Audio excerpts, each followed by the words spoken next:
I just want to say that I am very grateful to be here. I started this journey with you roughly 2 years ago when my business partner and I, Chris Barnings, I have 3 of my best friends here. And I was going to ask you before I came here, I was going to say, I really want to find out how I can get all the people that I love to be on this journey with me. And look, here they are. So I'm not going to ask that question. But I know there's always... Here's the deal. We're all on different journeys together. Not the same journey. It's the journey of self-discovery and self-satisfaction and self-appreciation. Yeah. So, can I give a little background? I don't want to waste any time, but I do want to express where I'm at. Okay, I'll be fast. So 2 years ago, my life was a completely different place. I wasn't aligning the way I wanted to align. I was asking big time, and I'd put a lot in my vortex. It was calling me in a strong way. Yes, exactly. 10 years ago, I got introduced to the law of attraction, and I would get something and then get something and then get something. And I really had no direction, but it really was because I was pretty good at step 3, but I didn't move into step 4. Exactly. My step 4 was failing. So now that I've gained this clarity, I am just so thankful because I now know what my emotions mean. Exactly. Yeah. And I've been able to, without any force, bring the people that I love into it as well. Yeah. Even if they're just barely at the door knocking. Yeah. And whether they come or not is not really any of my business. Yes. And I put them all in my vortex and I care about them.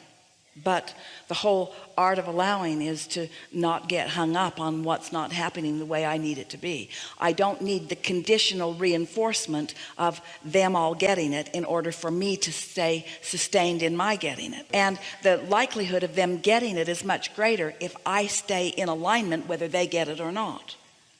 Yeah. Yeah, you Figured can't force that out. somebody. Yeah, exactly. You said something that triggered that. What you just said to me before on an audio that I heard of yours, where you said you can't force somebody to be receptive, so stop trying. I just thought that was so powerful.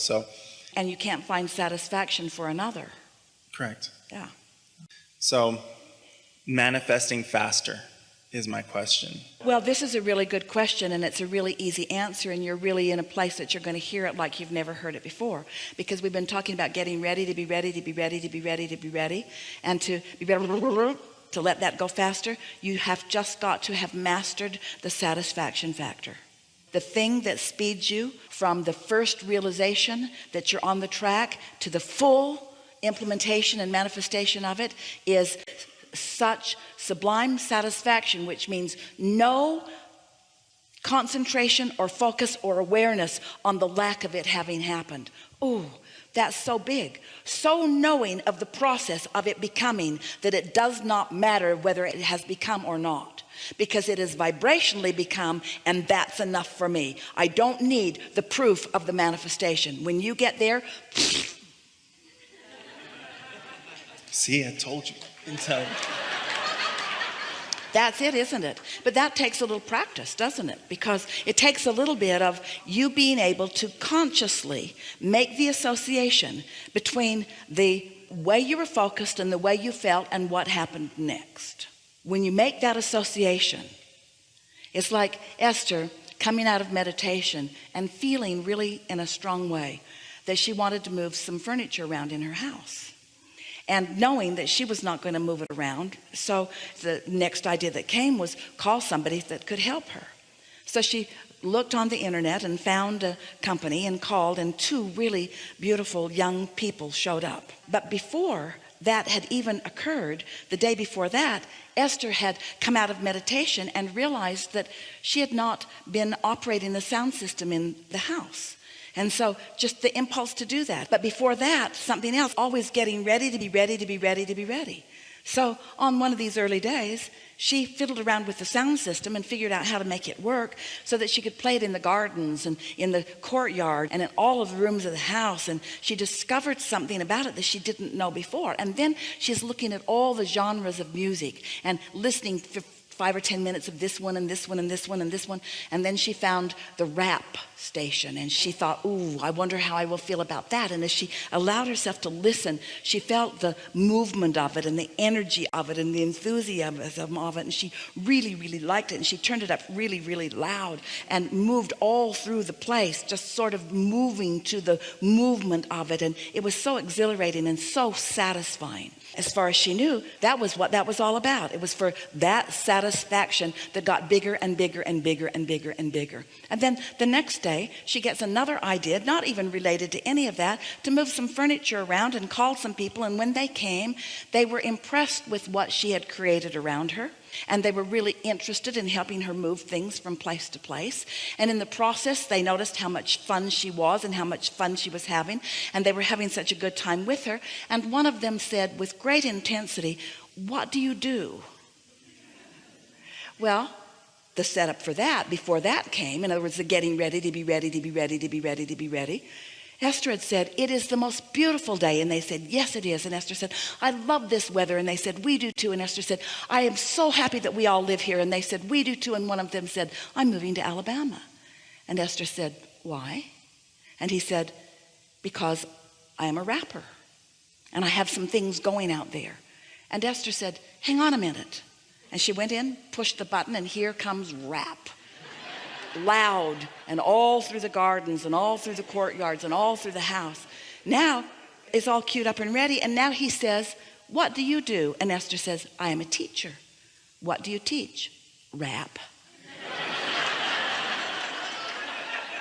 And then she laughed and said, "Not really. I'm just really enjoying it." And then she told him what she teaches. And then she got out some books and he wants to know which ones should he read first. And she realized that all of that, all of those setups were so that she could be step two in somebody else's process. All of those setups. Esther's a teacher to the core of her being. She's an uplifter to the core of her being. Her furniture could be here or there or here or there or here or there or here or there. It doesn't matter.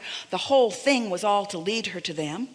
And the whole reason that she discovered rap in her own experience was so that she would have a way to come into that. In other words, the universe knows what the path of least resistance is, not only for Esther's joy, not only for Esther's exaltation, but for everyone that Esther comes into contact with. You see, there's such a, what you want to call a divine plan, and we want to call an ever evolving way for all of you, all of us, to play together in a way that is beneficial.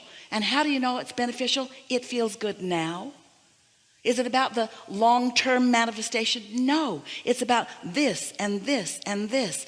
But how are you going to experience this if you haven't experienced this? And how are you going to experience this if you haven't experienced this? And how good can this feel if this didn't feel really good? And how good can this feel if this didn't feel really good? And so it is our desire that we have helped you to understand that this moment where you meet you, where the energies of you and the energies of you come together, this is all there is. And now you have heard and at least have an opportunity to begin to deliberately manage your vibrational mix. You get to manage your vibrational mix. You get to manage your degree of satisfaction or your degree of not satisfaction, you see. And you say, will big things come to me? Yes, but you know, satisfaction is satisfaction. And the thing that makes satisfaction feel like it's getting greater and greater and greater, what is it? It's momentum. If you're satisfied and feeling easy, it feels a certain way. If you're satisfied and feeling off the charts enthusiasm, it feels another way. So what you really want to do is just find a reason to be satisfied and then just hang in there with it consistently enough that law of attraction can apply its masterful momentum. And the best part of it is that you get to watch it. You get to realize it. You get to interpret it. You get to live it. You get to realize it. It's being projected to you all the time. The question is, are you in the receiving mode? We've enjoyed this. We feel satisfied in this unfolding. Do you? Yes.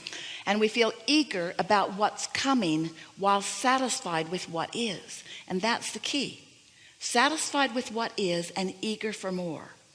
Satisfied, eager not in a lackful sense that we need it, eager in a knowing sense that it's coming for sure. Satisfied and knowing we're going to be more satisfied, and knowing we're going to be more satisfied, and knowing we're going to be more satisfied. And you know what our greatest satisfaction factor is? When you get it, when you are consciously acknowledging. You know those goosebumps you have and that elation you feel? That's you feeling what we feel. We've enjoyed this immensely. And as always, we remain stubbornly, eternally, always, consciously in your vortex. So good. I liked it a lot.